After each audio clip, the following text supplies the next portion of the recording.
So I'm going to hit record.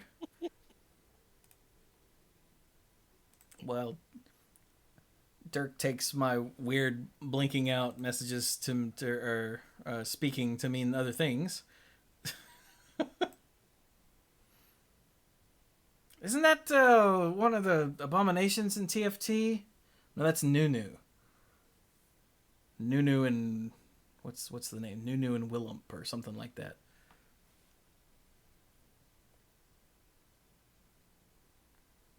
Or isn't that what Mork from Mork used to say? Nanu Nanu? Nanu Nanu, yeah. Yeah, it's all the same thing. Nunu. That's hang on. Scott Pilgrim versus the World. No girlfriends, no new girlfriends, or new girlfriends. New. Hey, Jay Spencer. All right, so we're now here. We've been going for a minute. It's probably time to actually start the episode. So here we go. Let's do it.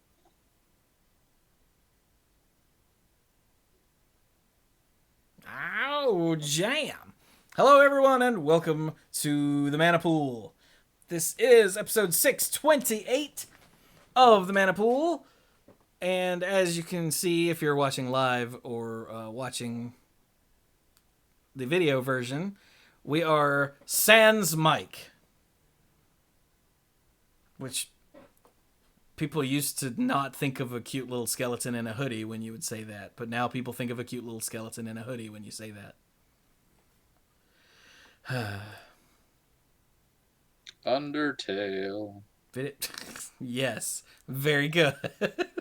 I get that reference. How? Have you ever played Undertale? No, only ever seen people on the internet play it. Oh.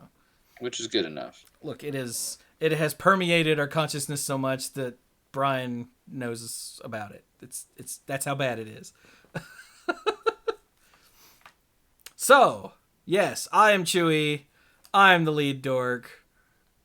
And I apparently am just having all kinds of issues. But that's not important right now. What's important right now is that I have 2/3 of the other dorks here with me. That was your cue. Hey, I'm Brian. I'm the lead rambler, tangent master of the group. I wasn't sure if I need to say something because I was already saying something, and I've been saying things for a while now, but here I am, and I'm here to talk a lot. And if you thought I talked a lot before, now there's one less person to get in my way. So, yeah. Get in your way sounds kind of strong. That sounds a bit like we're antagonistic toward each other, which it isn't. I mean, technically, anyone that is competing with me for, airspace is not my friend, but Mike is still my friend. Let's face it. So, love you, Mike, wherever you are. Then Dirk says something so that I don't have to keep going. And I'm Dirk, the self-proclaimed greenest man alive and moral compass of the group. And I am also attempting to take up airspace so that way Brian will not, talk us to death. Particularly about spoilers. Don't do it, Brian. Spoilers? No. For what? Rise of Skywalker? The best Star Wars movie ever? It's been like 3 movies. That's like 3 years ago now.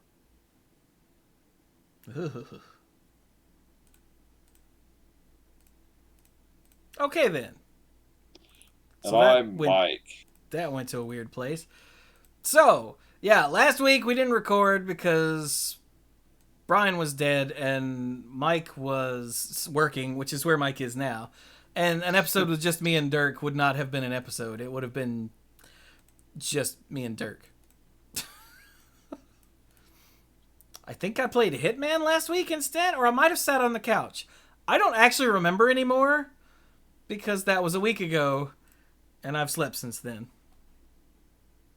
Good. Oh, and I just got a message from Mike that says, and now tech problems. So it looks like Mike is trying to join us and is unable. So that's wonderful. It's always something.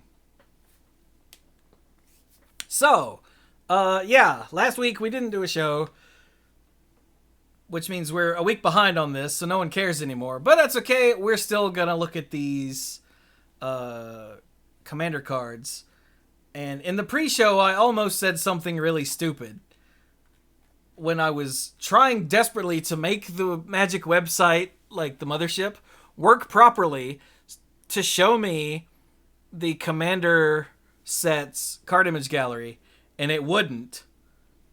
And I got frustrated. Like, it absolutely... We had to go to Google and Google Adventures in the Forgotten Realms Commander so that we could find it, because we couldn't get there from the Wizards website. Because no matter how many times they redo the Wizards website, it sucks balls. And always has, and always one of those great truisms of life. You know, water is wet, sky's blue. The Magic website sucks. This is the way.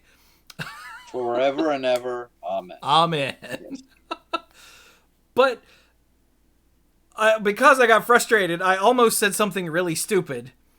And that stupid thing was, I don't even understand why every freaking set has to have commander cards now anyway. And then I realized, oh, that is stupid, because every set has to have commander cards right now anyway, because commander players will buy anything if it says commander on it. So WotC realized this and has proceeded to make a billion commander products. So, yeah. Capitalism! Yay! You're not inaccurate. No, in fact, you'll find it's the leading cause of all the dumb decisions that Wizards has made over the last since their inception. But the last 3 or 4 years especially. But anyway, that rant we've heard enough times, I'm sure. So we should get into Here these again in the future at some point. Oh, without a doubt. So we should get into these actual cards.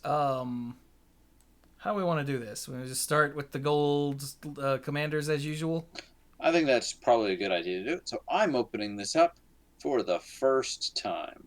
For the very first time. Yeah, like I've seen, I think, 2 of these cards, maybe 3? Maybe? New cards are at the top, right? So... Yeah, there are what? There are 4 decks, right? 1, 2, Believe so. 3, 4. Yeah, okay.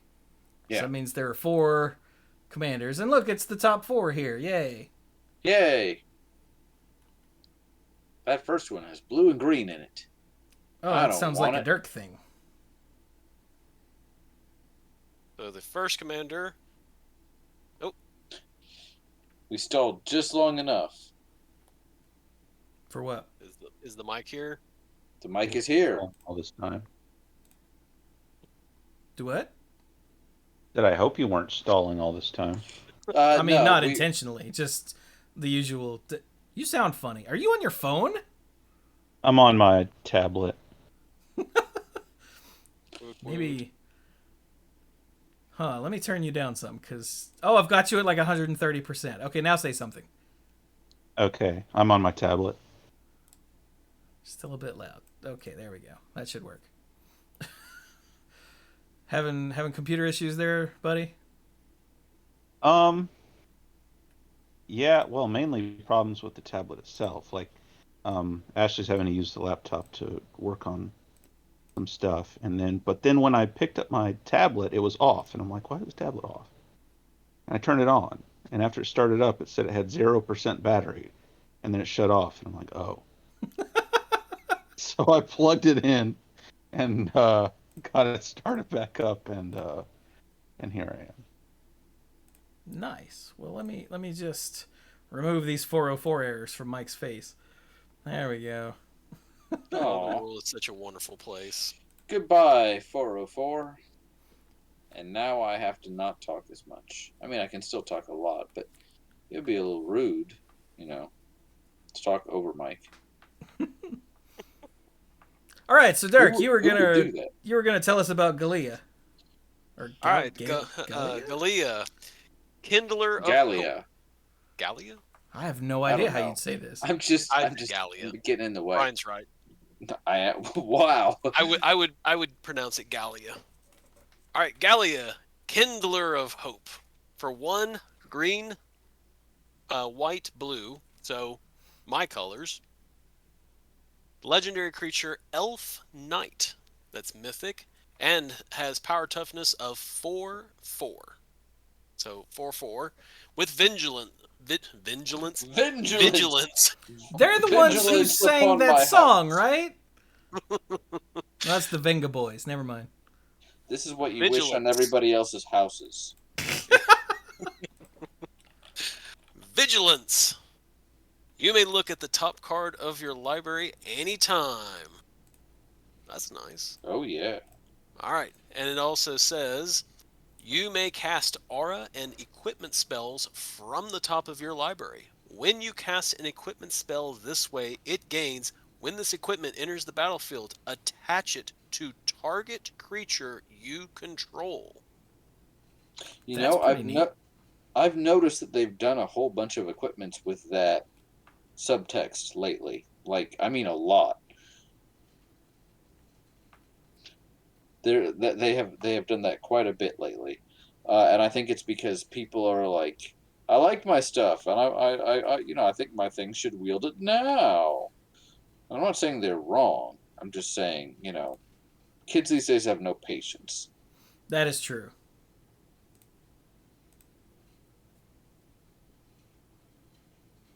I mean, yeah, there's not much to say about this card, sadly, even though it's one of the main commanders. Like, it's balanced because only the things you play from the top of your library get this treatment, Hmm. but it's a 3-color, what is that, Bant equipment Yeah. commander. What do you play with? I'm gonna say auras and equipment. Yeah, yeah. Yeah. So, hey, Gotta you feel like your batter skull should, attach right away? Well, now it can. It just has It to be already the does, top card. though. Oh, that's true. It gets well, like your sword of feast and famine and fire and ice and Dungeons and Dragons. Yeah.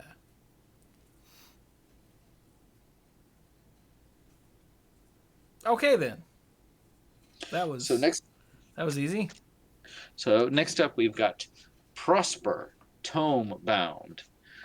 For 2, a black and a red. This is a 1/4 Tiefling Warlock. As a reminder, well, you know what? Let's see what this does, and I'll see if I need to say anything about D&D lore and warlocks. So it's a 1/4 with Death Touch. Well, I like that. Mystic Arcanum. At the beginning of your end step, exile the top card of your library until the end of your next turn. You may play that card. Seen a lot of that in red lately. The beginning of Pact. your end step. That's Oh, neat. yeah. So you don't get it right away, but you do get it the turn that you play this guy. So yeah. Pact Boon. Whenever you play a card from exile, create a treasure token. Oh, that's interesting. I like that.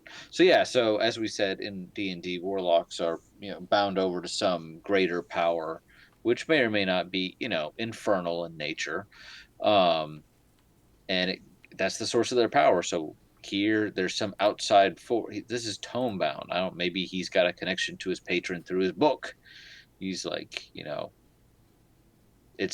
there's any number of like cultural references here, like Voldemort's diary and stuff. So he opens the pages and the pages are like, here's a card. He's like, thy will be done, my master, and then he gets a treasure. So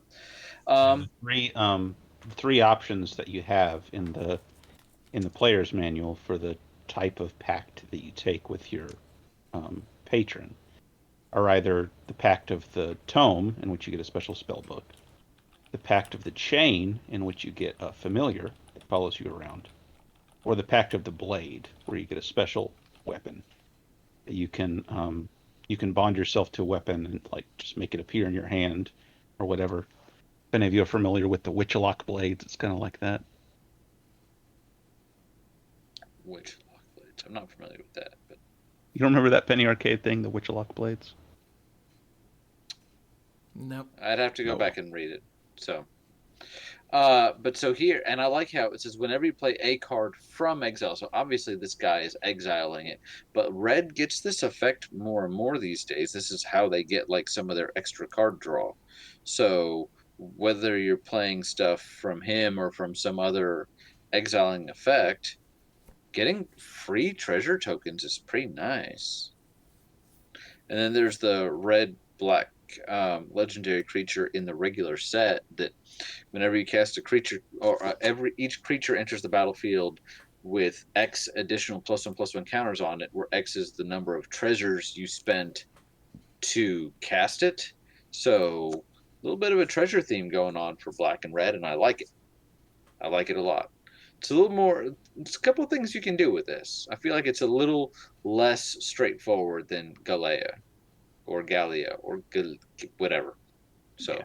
And there's yeah. some interesting things you can find in some of, just some of the mechanics out there. Like, I'm pretty sure Cascade uses the Exile Zone, and then I know that Rebound uses the Exile Zone. So, Oh, yeah. Cool. So Rebound basically getting a trigger off of this for free. Well, the initial cost, but you know what I mean. Like next time.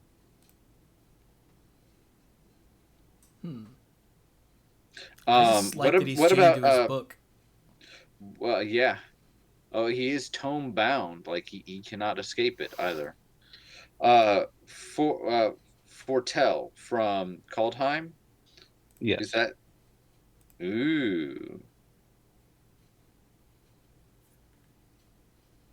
Yeah, a lot of stuff to like here. Okay, what's the next one? Hey, Mike, do you have the card image gallery open? I do. I have it up in front of me. Okay. So, Sephiris of the Hidden Ways is a 3-color person, a white, blue, black, for a 2/3 legendary human wizard. Whenever one or more creature cards are put into your graveyard from anywhere, venture into the dungeon. This ability triggers only once each turn. So you can't get like super silly with it. Yeah, this is to keep it. I saw people on social media complaining about this ability triggers only once each turn.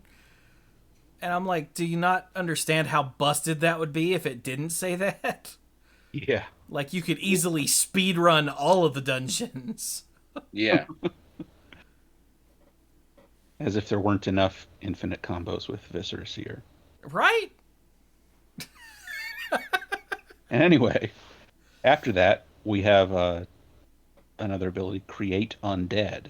Whenever you complete a dungeon, return target creature card from your graveyard to the battlefield. Ooh. So I like it, and I like the dungeon mechanic.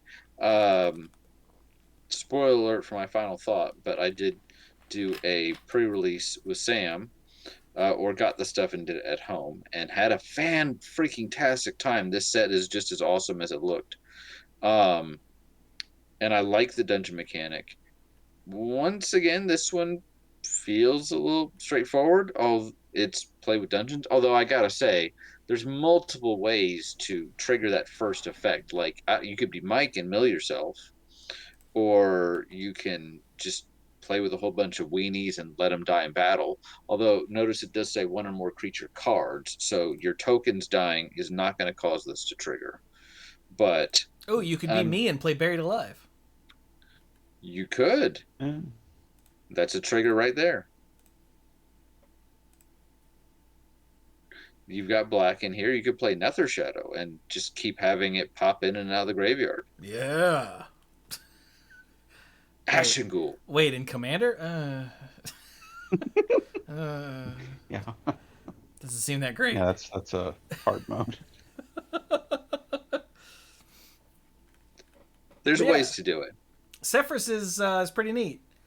Yeah. I just read the first line and went, "Oh, that's hey Mike, you read this one." But this is also a me card. It turns out, huh? Okay. Nice. All right, so the last regular front of the box commander is Vrondis. Vrond. That's Vron dis. I don't like it. Rage of Ancients. For 3, a red and a green, is a 5/4 legendary dragon barbarian. Because he's Dragonborn. Again, that's D&D Dragonborn, not Fusro Da Dragonborn. He has Enrage. Whenever Vrondis... I don't like... My mouth can't say that without hating it. Whenever Big V, Rage of Ancients, is dealt damage, you may create a 5/4 red and green dragon spirit creature token with... When this creature deals damage, sacrifice it. Ooh! And, oh my god, whenever you roll 1 or more dice, you may have Big V deal 1 damage to itself. Oh. I would like to rage. That's really interesting. That's fun. Yeah. What is the flavor of roll? Every time you roll a dice, does he just hit himself in the head really hard? Like, damn it! I guess. I mean, rage is a special mechanic that barbarians get that empowers their attacks, but to keep it going, they have to keep attacking or be attacked. So if they ever, essentially leave combat, they lose a rage. So Yeah, or you can't if they're- go into rage and then hide behind a tree. It'll make your rage expire. Yes. I'm so angry at you. Passive aggressively. Ah. Man, the barbarian in Heroes of the Storm operates on fury instead of mana, and she gets it by hitting things. Huh. Yeah. Yep. It's weird how much Blizzard cribbed from D&D and no one seems to care.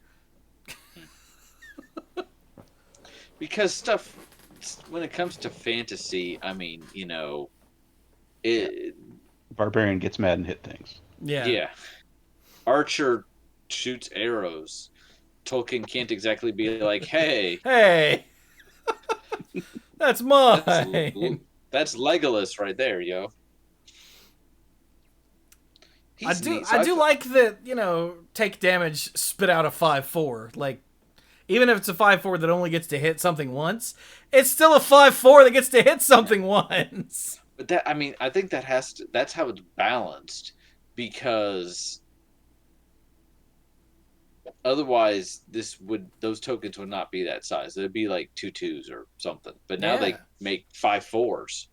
Yeah. So, and the tokens aren't legendaries, so you can pop out like 1,000,000 of them, or 4, unless you pump his toughness. But there's lots of ways to do that. I think honestly, just from the front, the commanders that are like the front of these, the 2 color ones interest me personally a little more than the 3 color, which is not always the way it goes. Again, spoiler alert, I got a Volo in Samantha and my pre-release stuff, and I am building that EDH deck, and it's only going to have 1 of each creature type in it. Challenge accepted. That's another 3 color commander. So, but yeah, Prosper and Vrondis are really interesting to me.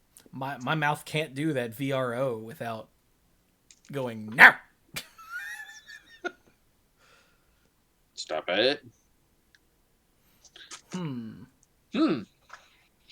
Oh. Sticking with Vrondis real quick. Jumping over to the Dragonborn champion for 2 a red to green is a 5/3 dragon warrior creature who's rare, which doesn't matter for commander stuff. Right. Whenever it's a 5/3 with trample, and whenever a source you control deals 5 or more damage to a player, draw a card. It's pretty cool. Yeah, Triggers off of her own. Yeah. Yeah, especially when her boss makes things that deal 5 damage. Yeah. Almost like they're meant to go together. Yeah. I like it. Plus, like you said, yeah, she triggers on her own combat damage. Hmm. Nice. Well, what about the girl from Brave, next to the Dragonborn champion? I've never seen Brave, actually. You've never seen Brave? No, I've missed like the last X animated Disney things where X is the last, all of them that I've missed. I think the last one I saw was Frozen? What about Frozen 2? No, I haven't seen that one yet. Although I keep meaning to. And Moana, no. And Brave, no. Just so many people like, they're really good. I'm like, oh no! Just haven't gotten around to it. So, hey Dirk, Mm-hmm. what do you think about this girl? Atibre of Mithril Hall is green-white, 2/2, human archer, first strike and reach, which already is a good combination. For 2 mana? Yeah, that's pretty good. Yeah.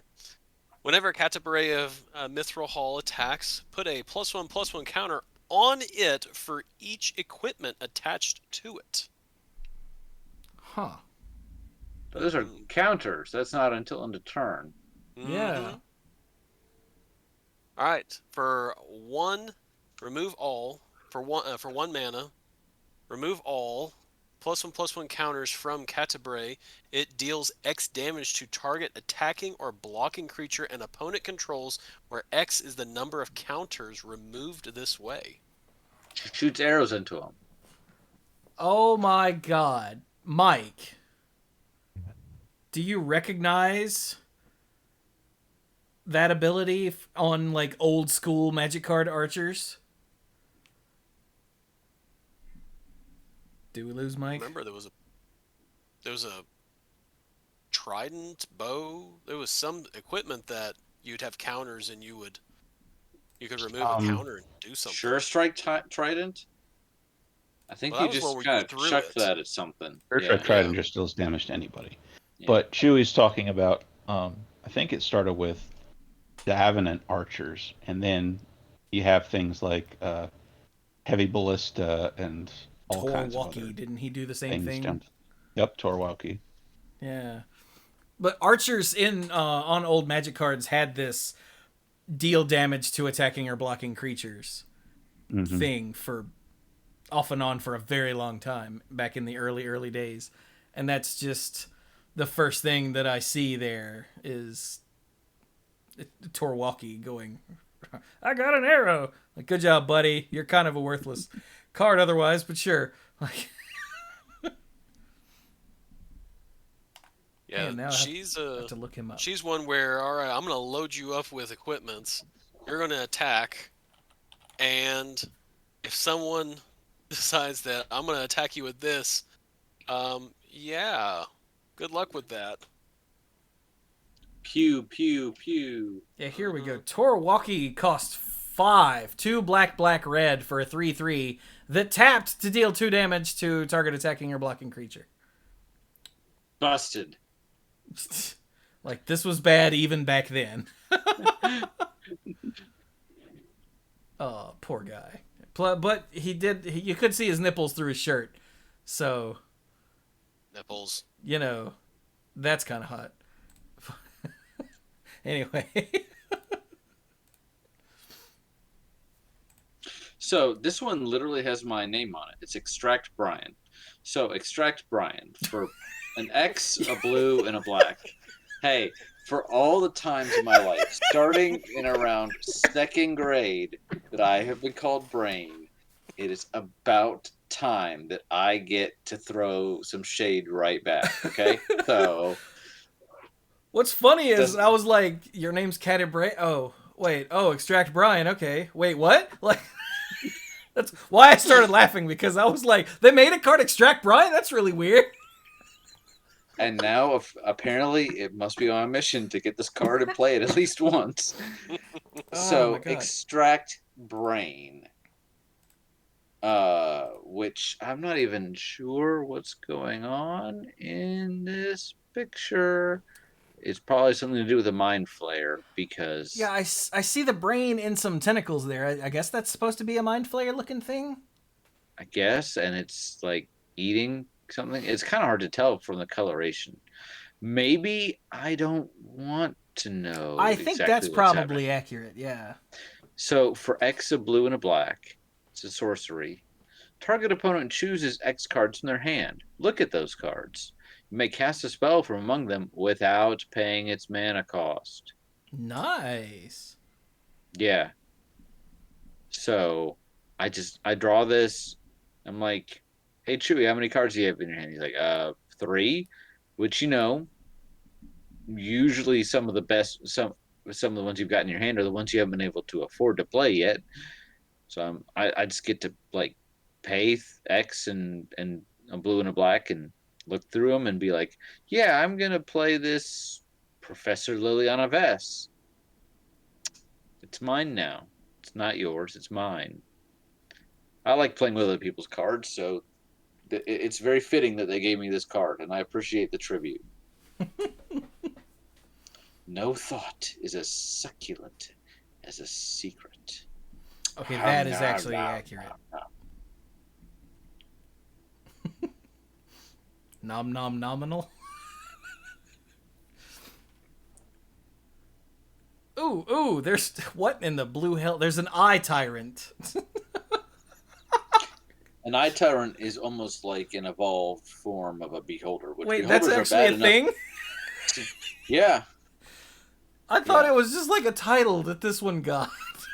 So beholders technically have this almost reality warping thing with their thoughts where they can actually warp reality, and sometimes in their fevered dreams they actually go to weird dark places, and sometimes they become eye tyrants and sometimes they become death skulls.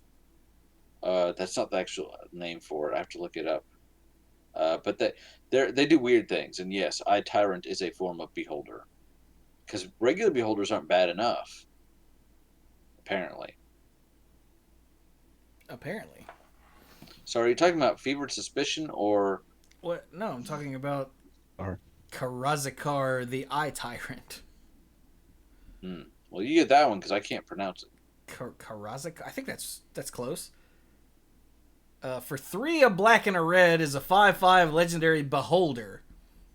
Whenever you attack a player, tap target creature that player controls and goad it. Wait, tap target creature that player controls and goad it. Until your next turn, that creature attacks each combat if able and attacks a player other than you if able. Oh right, goad. I remember that card, that ability now. I'm so glad they put the reminder text on there. And then, whenever an opponent attacks another one of your opponents, you and the attacking player each draw a card and lose 1 life. Ooh. Okay, so it's a table politics card.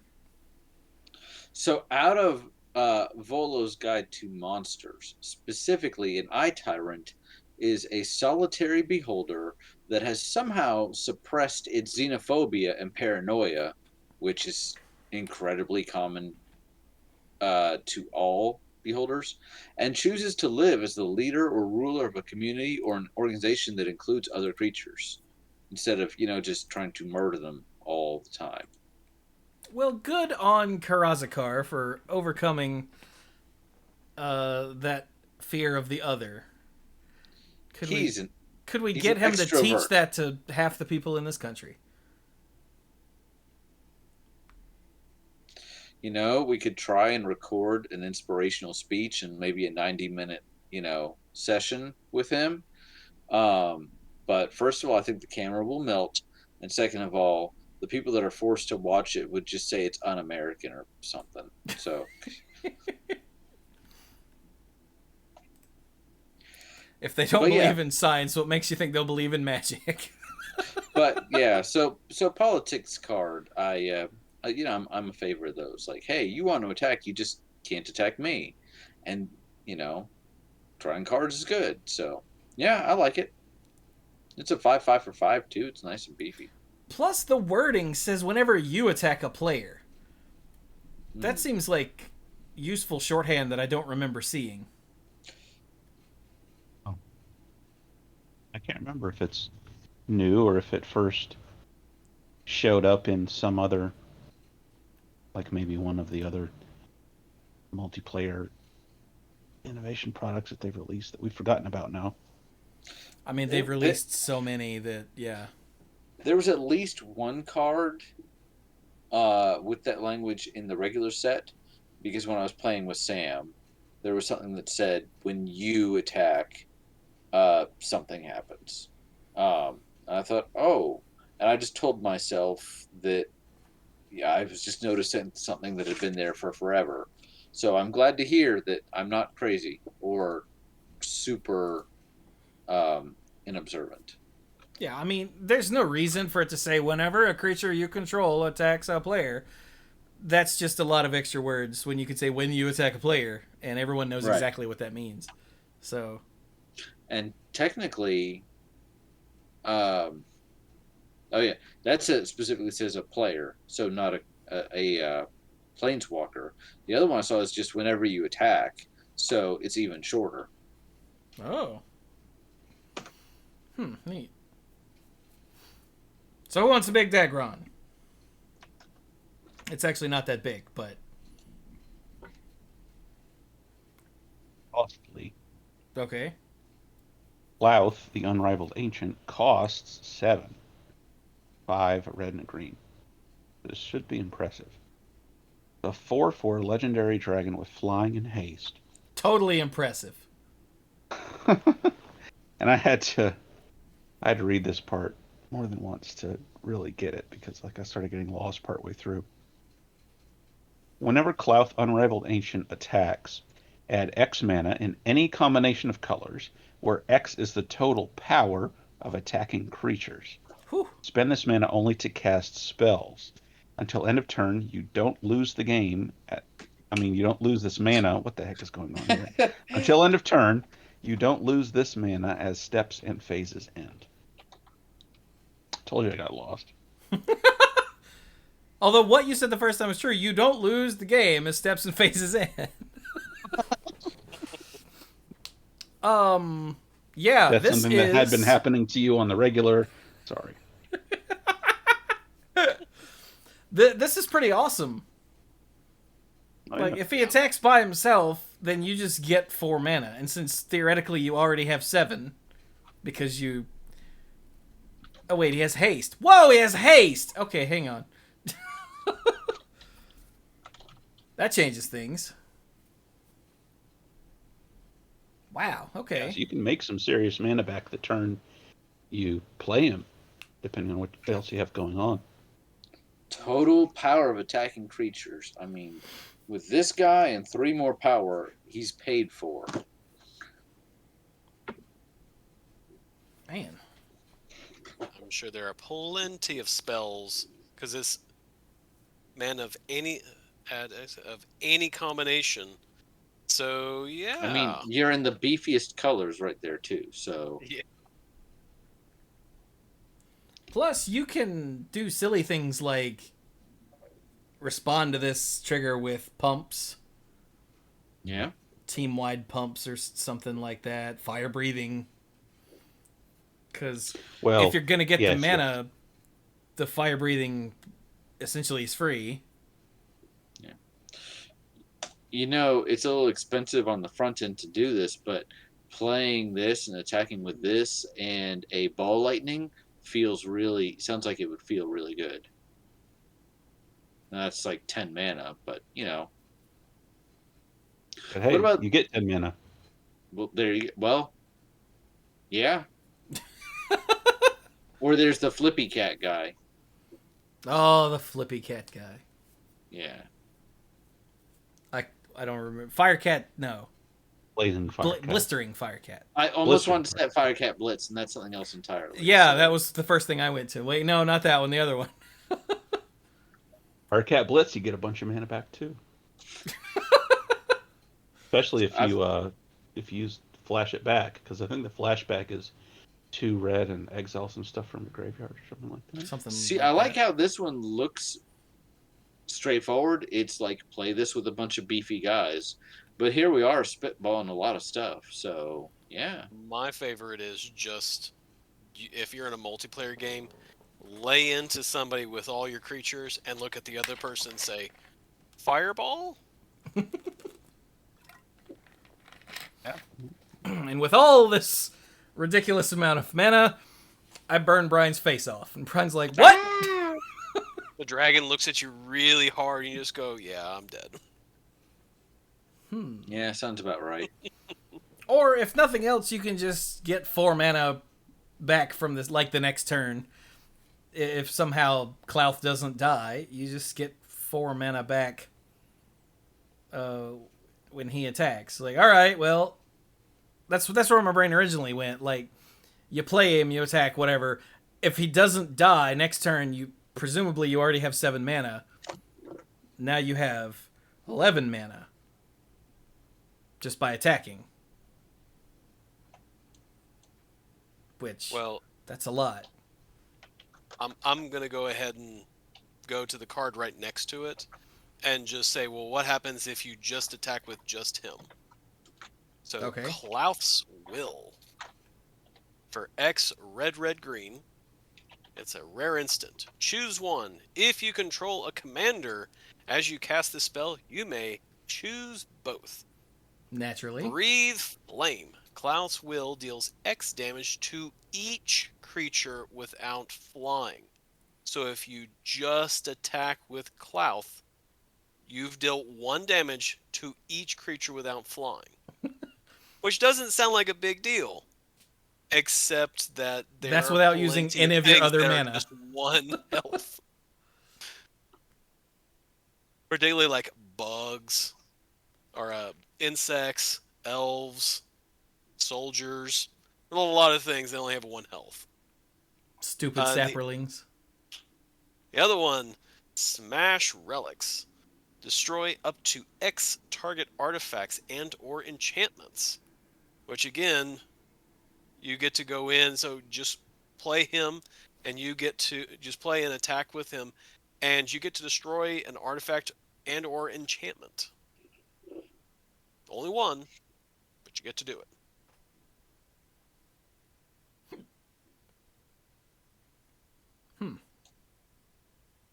So if you attack with, or make him bigger,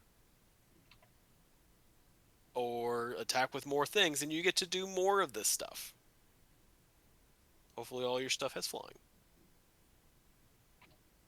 I really And like your this commanders. card.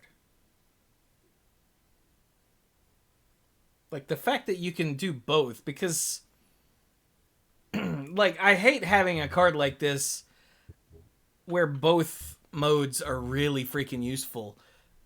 Like, at the moment. You're like, all right, I could either wipe a bunch of creatures or destroy a bunch of artifacts that are bothering me. But as long as you have your commander out, you could do both. Which that's a neat and format centric solution to them, you know, how to allow you to have both modes without just spending more mana or whatever. Because then it's just, you know, what's that called? Entwine, or which Entwine is just a fancy version of Kicker. There we go.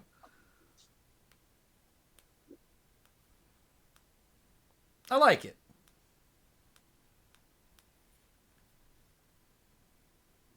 Okay. Everybody still there? Yep. Yep.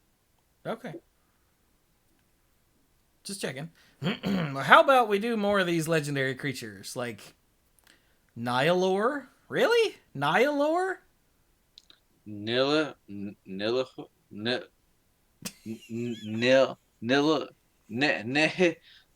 that guy.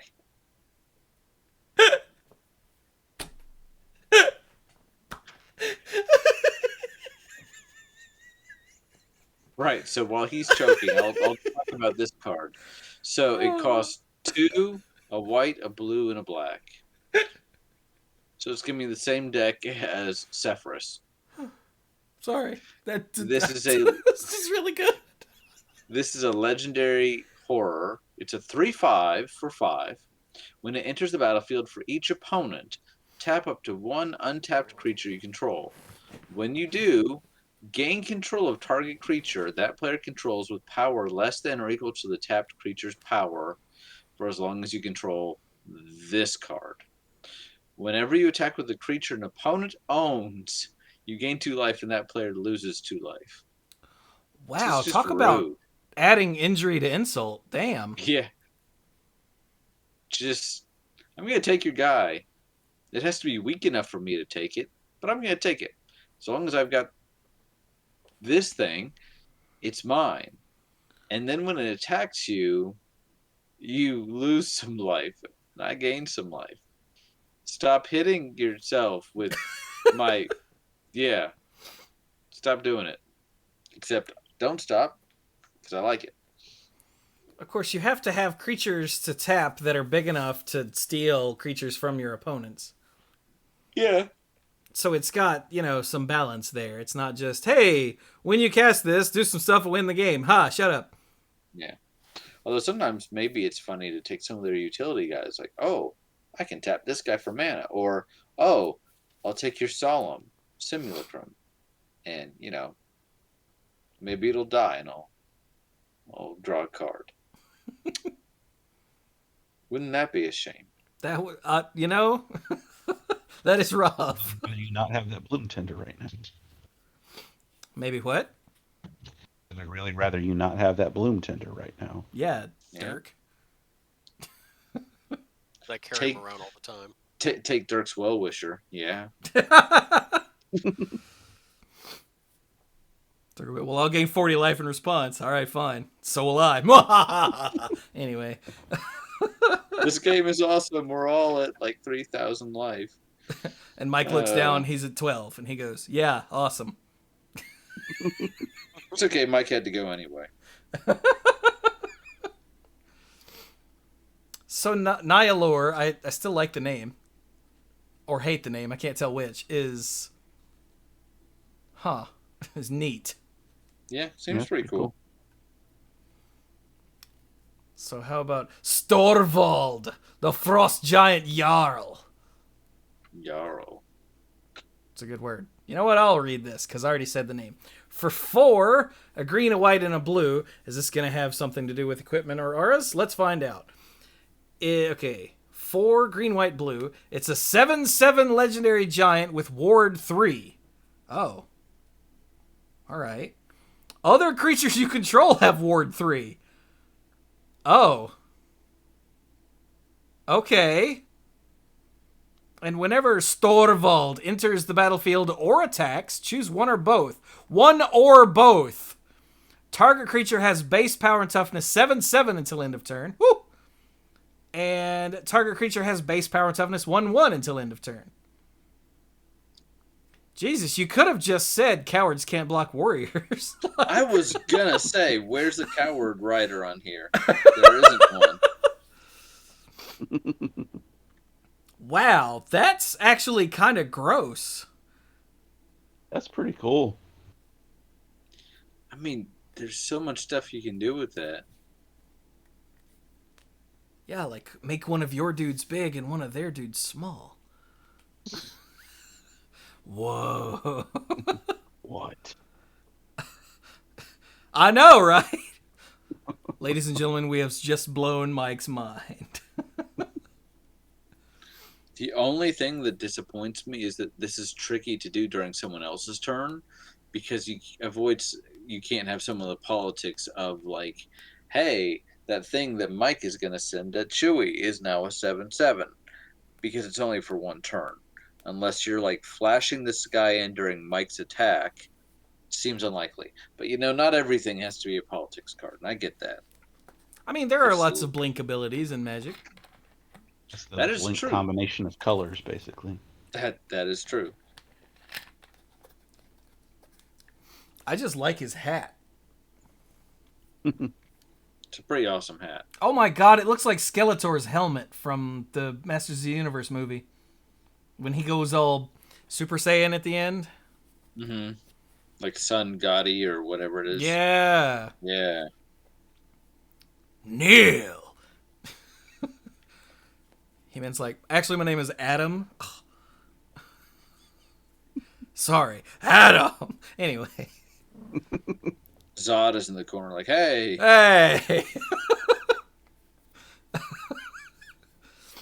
All right, there's one more multicolored legendary here. Who wants to read it? Somebody read it. Read it.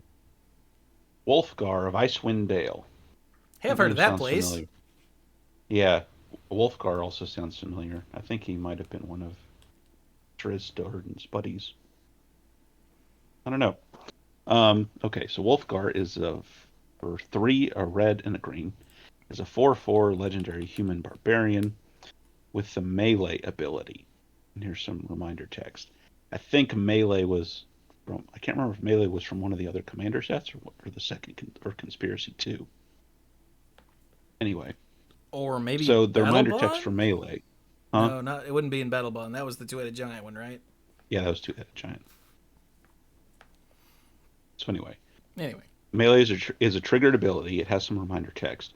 Whenever this creature attacks, it gets +1/+1 until end of turn for each opponent you attacked this combat. So it gets bigger based on how many people you're going after. If a creature you control attacking would cause a triggered ability of a permanent you control to trigger, that ability triggers an additional time. So he makes his own melee, double good, and makes all kinds of other things double good. Okay, wait. So melee. It's been a long time since I saw melee.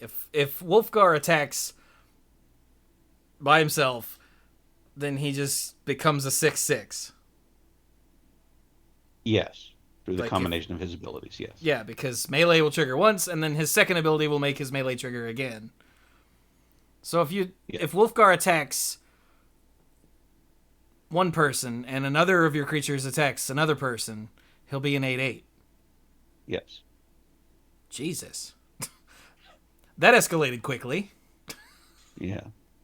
And if you build a really awesome deck that has both Wolfgar and Storvald in it, Storvald will make 2 people 7/7s and make 2 people 1/1s. Holy crap. That's a hell of a 4-color nonsense. But I love it.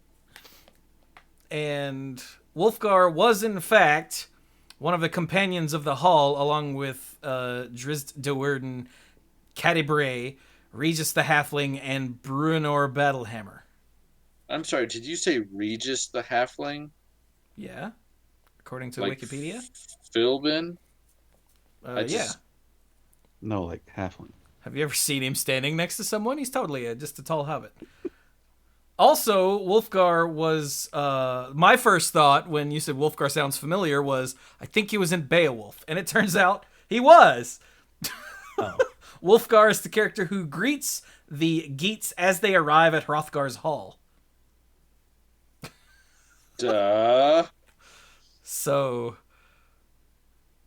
yeah. But I mean, the name is so incredibly Beowulfian. Is Beowulfian a word? It is now, damn it. It totally is now. After today. Like Lovecraftian is a word, and there are other authors and whatnot who have had their name turn into adjectives. I just can't think of them off the top of my head other than Lovecraft, but yeah. Tolkien. No. Mary Shelleyan. Yeah, there we go. That's the one. Rollian? I hate you both. J.K. Rollian? Orwellian. Thomas Orwellian, Kincaid. that's a Oh, good that you actually found a real one. Okay. Yeah. Is Tom Clancy a term? I think that should be too. Absolutely. Well, yeah, by now it is. There'll be Anyway. a Wikipedia page by the end of tonight, though. Yes! Quick, someone link to the mana pool. Maybe we'll get some views. So those are the multicolored commanders, and I hit on Extract Brian earlier. But there's some other Yeah. neat stuff here. Chewy, when Yes. somebody you see somebody, and especially earlier this year, they weren't wearing a mask, or someone orders a meal from an hour away and expects it to be fresh, like when they get it later. What do you want to do to them? I get the feeling there's something you want me to say, but I would like to stab them in the throat. Okay, would you like to hurl them through hell? Hurl. Oh, that's a card. That is a card. We'll go with that. Yes, hurl them What? through hell. Why don't I here? I want you to read the card, and I'm going to read the actual 5th edition explanation of what this card does, what in the game. So go ahead and tell us about the magic card. Oh, you mean in D&D? I was like, Yeah, what? Okay, yeah. hurl. It's like this card Sorry, wasn't around sorry. in 5th edition, Brian. I was not Sorry. clear about that. I apologize. All right, Go hurl ahead. through hell. For 2 a black and a red is an instant that says exile target creature. That's close enough. Until the end of your next turn, you may cast that card, and you may spend mana as though it were mana of any color to cast that spell. Oh, hey, that works really well with, what's his name? Prosper. Yeah, because you're casting it from exile. That's, Okay, that's a cool card. I like that removal And- spell. And if you can't afford to pay for it, it's still a 4 mana at instant speed to exile a creature. Just straight Yeah. up. Just get rid of it. Yeah. So, Mike, did you read ahead? How I know you're playing a warlock. Are you familiar with this ability? I looked at it briefly when I was building early on, but it's not in the path that I've taken, so I don't remember. It is not. So to get this ability, you have to have a fiend patron. So you have to basically pledge yourself to like a devil. And starting at 14th level, which for those that are not that is awfully late in the game. When you hit a creature with an attack, you can use this feature to instantly transport the target through the lower planes, i.e., hell and the abyss and, places like that. The creature disappears and hurtles through a nightmare landscape. At the end of your next turn, the target returns to the space it previously occupied, or the nearest unoccupied space. If the target is not a fiend, it takes 10d10 psychic damage as it reels from its horrific experience. Jesus. Once you use this feature, you can't use it again until you finish a long rest. I But would hope so. there's no other requirement. You just have to, if you contact something, you're just like, go to hell. And it's like, wait, really? And then it's gone. And comes back, and it's like, they're like, Bob, where'd you go? He's like, I don't I don't want to talk about it. I don't want to talk about it. I've seen I some don't wanna things, man. I've seen some things. Yeah. 10d10, by the way. That is not I a mean, small number. It is really not. It's really not. So, yeah. Jesus. Ooh. So I like the magic card, and yeah, this is not being graded on whether or not it's accurate to D&D, but I kind of like it. Here, it's more just about like it's my creature now. I mean, it's somewhat accurate. When it comes back, it belongs to someone else. It is not the same true. creature anymore. And the I flavor wonder, text though, is no one returns unchanged. Yeah. Is this kind of like a "Are we the baddies" moment though? Because this kind of implies that you, the person casting this, are in fact the devil. So don't tell your parents if they're on the edge about like, we hear magic is Satan's game. You're like, no, that's just D&D. So, so knew I wanted to talk about that one. Something that somebody else saw. Ooh, there's a land that I wanted to mention real quick. The Underdark Rift. It's the only new land in the set. It taps for colorless mana, but for 5, tap and exile it. You can roll a d10. Oh, not a D20. Okay. Huh, yeah, I did They have not. some stuff in here. They have some stuff in the commander cards for D4, D6, D8, D10, D12 as Ah, well. Huh, I have okay. I have not studied this list. So, okay, keep going, All right, Chewy. so 5 tap and exile Underdark Rift to roll a d10. Put target artifact, creature, or planeswalker into its owner's library just beneath the top X cards of that library, where X is the result. And activate only as a sorcery.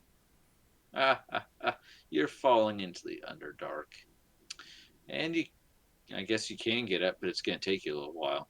Probably best then to use a D10 for this, because D20, you hit like a 16 on that. That's going to take a long time.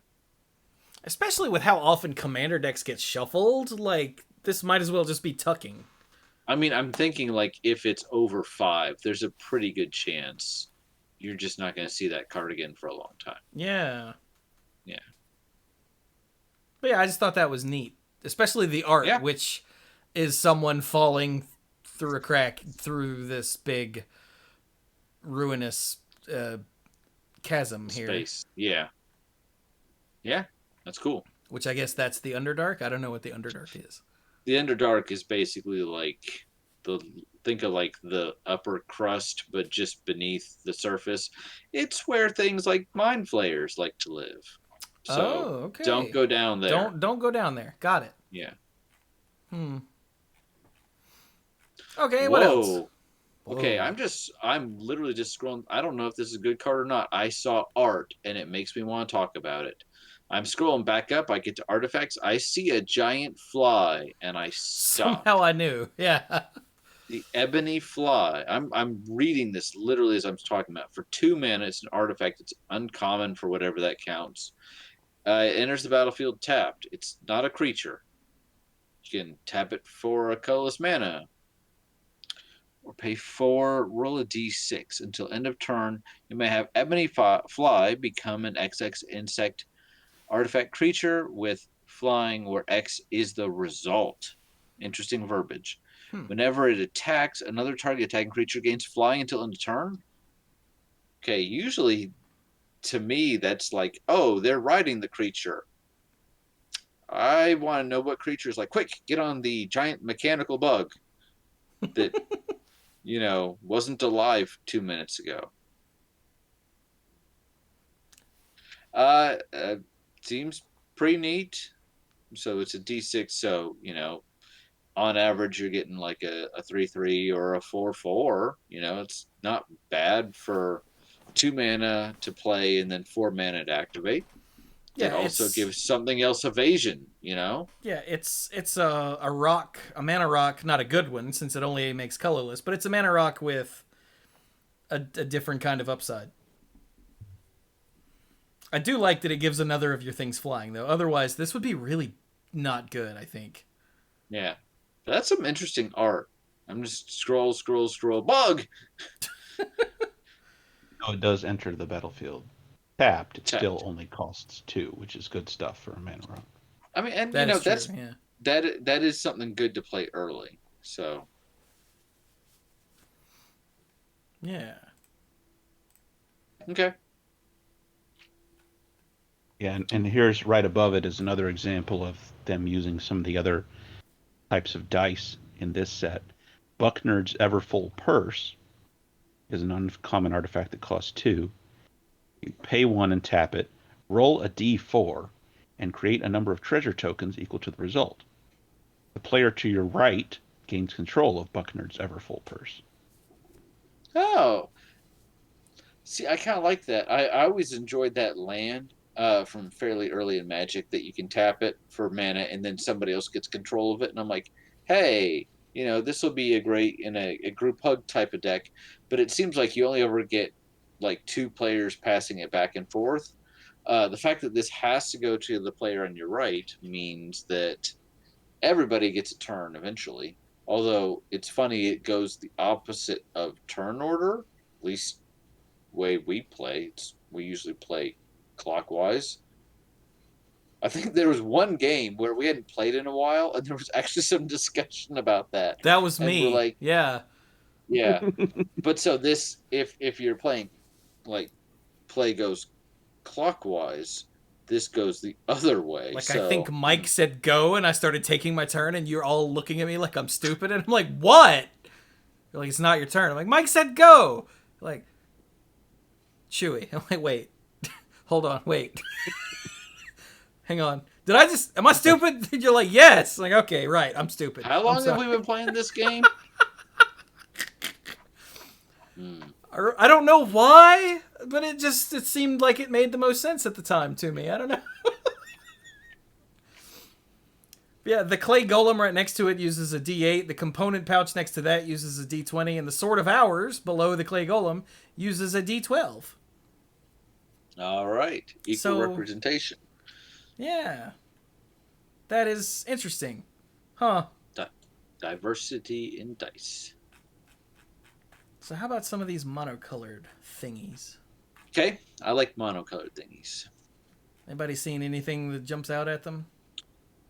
I just talked about a fly, so somebody else mentioned something. Ooh, I just saw the Belt of Giant Strength, and I didn't read the card, but I like Belt of Giant Strength.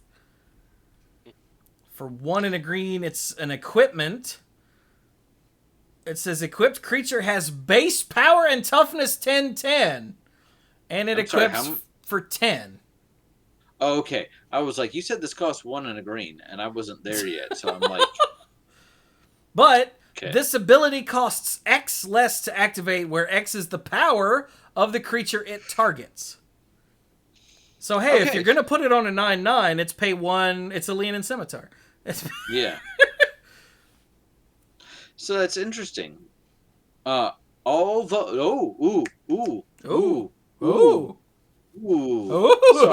I'm like, so obviously the bigger a difference you want to make, the bigger bigger the cost. The bigger the cost. But this doesn't take into account something like a Hydra, where it's going to be a base 0/0, but X +1/+1 counters on it, because the equipped creature has base power and toughness 10/10, but the ability costs X less to activate, where X is the power of the creature it targets, not the base power. Oh, you're right. So so things with counters cheat the oh. So Pelukranos from Theros, the new one, is a 4. It costs 4, is a 0/0, but comes in with 6 +1/+1 counters on it. Next turn, it costs 4 to equip this, but then it's a 16/16, and because of its own ability, where damage is prevented and you remove that many +1/+1 counters from it, you're pulling the old Devon trick of making it immortal. Oh yeah. Here, I was just gonna make a nice catch.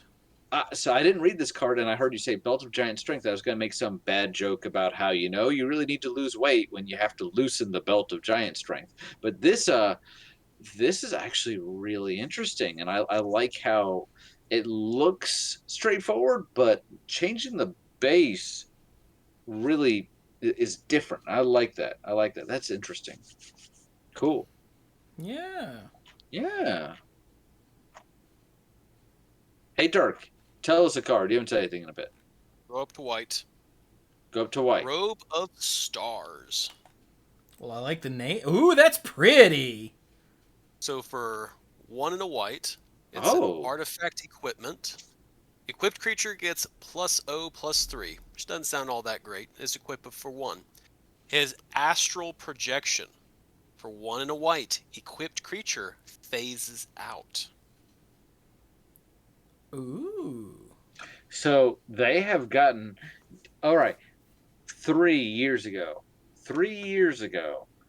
if we sat down and I said, guys, I think one of the oldest mechanics that's actually going to make a comeback is phasing, you would have laughed and then probably thrown me off the show. Well, you wouldn't have thrown me off the show, because this isn't exactly like a cutthroat kind of business. But you would have said, okay, we can't take anything Brian says seriously anymore, because phasing is right up there with like flanking, as far as like they didn't really do it anymore. But wait, Brian, did you say phasing is going to come back? Yeah. Oh, there's not a button to kick you from the call. It's just a button to remove you from the group. I don't want to remove you from the Oh, group. Okay, never mind. That was going to do something funny, but there's not a button for that. but phasing is making a comeback. Well, not phasing, because phasing is an ability that makes a creature phase out every turn, or every other turn. But the Phases out. the actual terminology of phases out is they've been using it here and there for, oh god, has it been 3 years yet? I have no concept of the passage of time. I went back a little further. I want to say it's more within the last year to 2 years. Yeah. I'm gonna go to phases in gather and for standard, and just see what. No, I wasn't done yet. It decided to go ahead and do it. No phases Maybe use Scryfall. format Oh standard. hey, a person in the chat, Harmony Smurf, says I like this robe, want it for my casual Kemba. Okay, wait, remind me, who's Kemba? They're the Lion King after Simba. I hate. Oh, Ka Regent, yes. I wasn't wrong. Okay. I hate you. It is, so there's 7, which is maybe not as many as I thought, but I've been playing the heck out of Teferi, Master of Time on Arena, so maybe it just felt like more. But there's a god from Kaldheim. There's the Colossal Plow. Oh, that says phases, so I'm sorry. That's steps in phases. So it's not that many. I thought there was more. Yeah, I think they're mostly in commander sets Okay. and non-standard sets. Okay, but Blink Dog is in standard. Maybe it doesn't count the stuff from the new set yet. Oh, But like phase, does it? Blink Dog, pretty sure Blink Dog phases out. What's a blink dog? Blink dog phases out. Yeah. I don't know. What's Blink with you?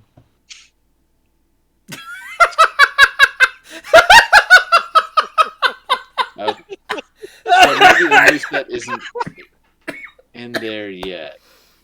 But yeah. Okay. Mike, I hate you even more than I've hated everyone else tonight. So I've spent way too much time on this very small sub comment, so don't even worry about it. I felt like, I'm seeing a lot more of this. But maybe the fact that they're putting phasing or phases out in standard at all still was like, whoa. But it's great because it gets around the problem that blinking has, which is then it re-enters the battlefield. Phasing doesn't, right? Correct. It's a status. Yeah. And it also keeps equipment and auras on it. Those don't fall off, so it's not as punishing either. Yeah. But yeah, exactly. You do get around the. It used to be that enters the battlefield triggers would not trigger, but leaves the battlefield would, which was weird. But I had a Manta deck that was based around exploiting. Like I would give the Manta Nightmare phasing and take infinite turns. I can see that card, but I can't remember. It was one of the blue nightmares, right? Wormfang. Yeah, Wormfang. Yeah. But now I think they're like, that's dumb. Not because of that card, but just how counterintuitive. I think they were trying to get around exploiting enters the battlefield effects, and they just only kind of did it halfway. So it makes a lot more sense the way it works now. So yeah. So what you're saying is, comes into play effects. This doesn't affect those. Correct. This doesn't trigger them. Yeah. Correct. Instead and if there was an evacuation. Yeah, if something is phased out and like a Wrath of God or evacuation or whatever happens, it misses the phased out thing because that thing is treated like it's not there. Yes. Okay. But it's not exiled. It's not anything. It's still there. It's just the game treats it as not there. Like Mike said, it's a status like tapped. You know, if Okay. something is either tapped or untapped, something is either phased or not. Right, Mike? Or phased out. Yep. Yeah. But anyway, we just got into a long discussion about all that. We didn't even mention how pretty this card is. It's very pretty. I It thought we is said that off the very bat. pretty. Yeah. Hey, Mike, what's a card that jumped out at you? Yeah, Mike, with your face. Let's see. I'm just going to scroll because I haven't really read any of these. Here's one where the art jumps out. Let's find out what this is. So in the blue section, the Nether Ease Puzzle Ward. Ooh, that is cool. Costs 3 and a blue, and it's an enchantment. Has 2 abilities. Focus Beam says at the beginning of your upkeep, roll a d4. Scry X where X is the result. I like that. Yeah. The second one, Perfect Illumination. Whenever you roll a die's highest natural result, draw a card. Huh.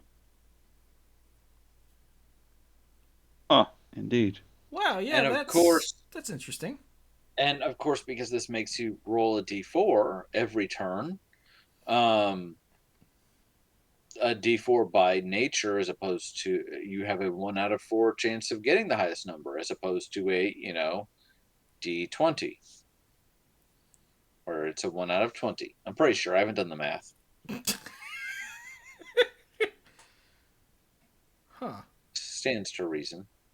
Yeah, that's just a handy little thing there. Yeah, that's neat. Okay, now I want to read a random card. Okay. And I scrolled down and I saw Death Tyrant, and I was like, what? Didn't we already do that one? No. Oh. Well, that's the other kind of freaky beholder you mentioned earlier, right, Brian? Oh yeah, yeah. So that is the one where when a beholder's mind touches on its own mortality and what lies beyond, its skin like sloughs off and it becomes this crazy undead thing, Oh, goody. and its eye stalks fall off, and instead the eyes are replaced by like orbs of light and darkness or something. Yeah, it's bad enough, and then again, normal beholders are bad enough, but death tyrants are insane, literally.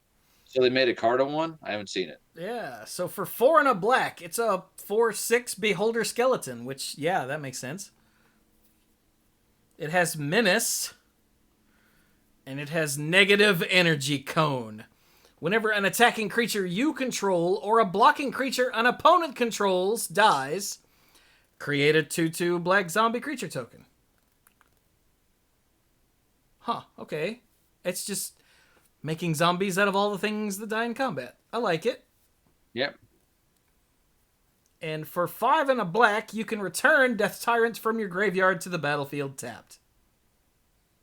Just straight up, no. If you gained life this turn, discard a card. If something else died this turn, if it's in your graveyard, you can just Yeah, just 6 pay mana. 6. Huh. It just doesn't stay dead. That's freaky. I just saw a big grinning skeleton thing, and I was like, I want to talk about this. And yeah, it's a beholder skeleton. Huh. Okay, I'm going to talk about Hellish Rebuke because Because you're a lawyer. Because I'm a lawyer, and this seems pretty awesome. For 2 and a black, it's an instant. Until end of turn, permanents your opponent's control gain. When this permanent deals damage to the player who cast Hellish Rebuke, sacrifice this permanent. You lose 2 life. Ah! Yeah, Oh my god, it's Dirk in card form. it is. Dirk, that's not how that works. The rules won't let you do that. Dirk is like, Wait. the hell you just attacked me? I remember there was literally one time in which I explained to him that he couldn't block a guy because it didn't have flying. So he's like, all my stuff at Brian. I'm like,